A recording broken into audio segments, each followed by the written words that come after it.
Sa isang liblib na baryo na napapaligiran ng malawak na bukirin, nakatira si Mang Berto, isang magsasaka na may bitbit na pagod sa bawat hakbang.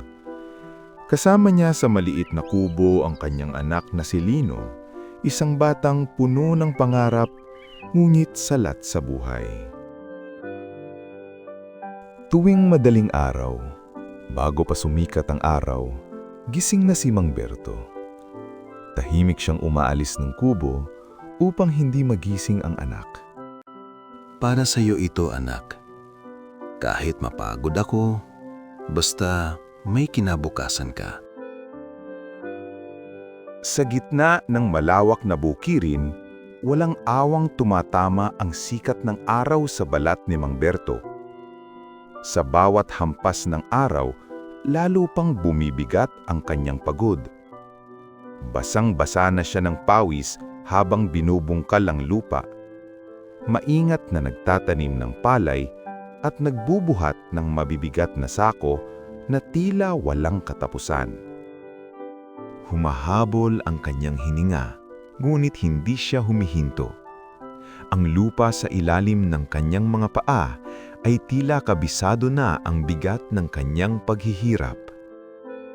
Sa di kalayuan, may mga magsasakang nagpapahinga sa lilim ng punong kahoy.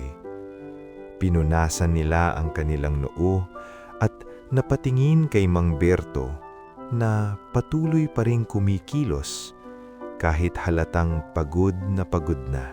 Berto, magpahinga ka muna. Sandaling tumigil si Mang Berto, inilapag ang sako at tumingin sa kanila. Sa kabila ng pagod, isang munting ngiti ang sumilip sa kanyang labi.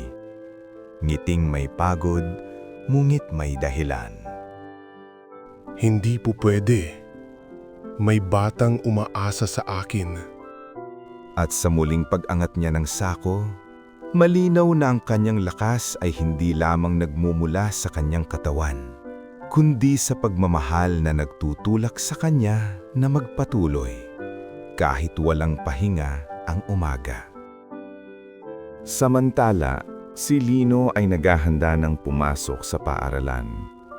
Suot ang lumang tsinelas at pasa ng kupas na bag. Tahimik siyang naglalakad sa daan. Walang reklamo, walang pag-aalinlangan.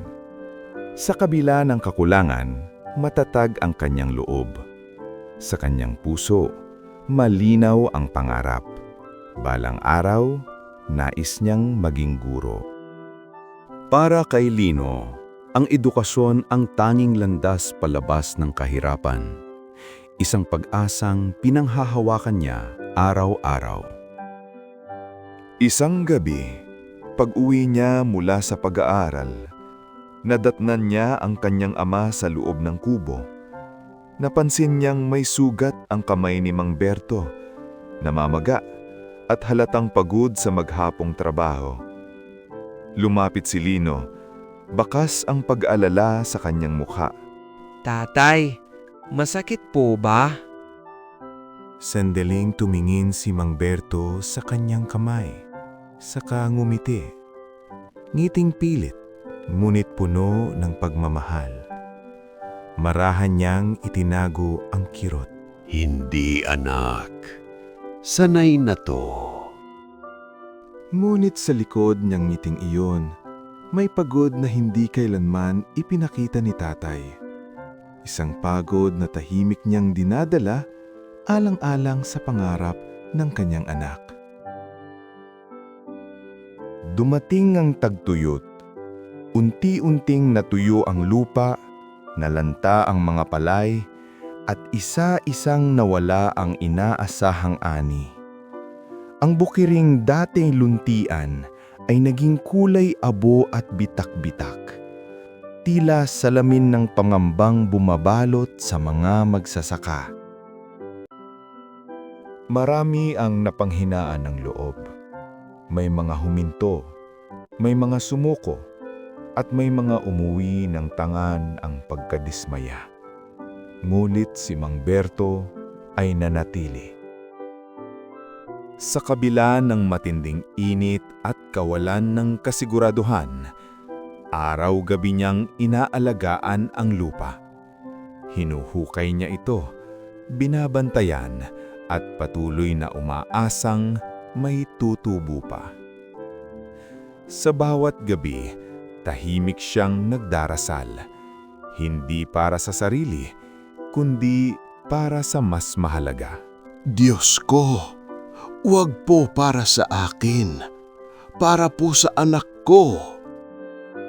At sa gitna ng tuyong lupa at madilim na gabi, nanatili ang kanyang pananalig, sapagkat para kay Mang Berto, ang pag-asa ay hindi basta nawawala, hanggat may isang batang patuloy na nangangarap.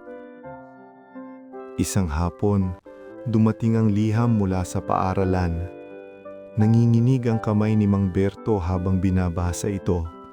Nakapasa si Lino sa scholarship sa bayan.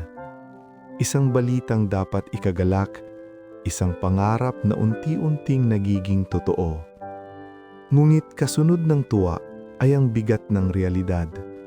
Kailangan ng pamasahe, kailangan ng mga gamit, mga bagay na hindi kayang punan ng dasal lamang. Kinabukasan, maagang nagising si Mang Berto. Tahimik niyang hinaplos ang kanyang kakaisang kalabaw, ang kasama niya sa bukid, sa tag-init at tag-ulan, sa hirap at pag-asa. Ilang taon din itong naging sandigan ng kanilang buhay. At sa araw na iyon, pinili niyang bitawan ang pinakamahalaga niyang pag-aari. Habang palayo ang kalabaw, mabagal ang hakbang at mabigat ang puso, hindi napigilan ni Mang Berto ang pagpatak ng luha. Hindi ito luha ng pagsisisi, kundi luha ng pagmamahal. Salamat sa iyo, kaibigan, para sa kinabukasan ng anak ko. Sa gitna ng pagkawala, may isang bagay na nanatili. Ang paniniwalang walang sakripisyong nasasayang kapag ito'y para sa pangarap ng isang anak.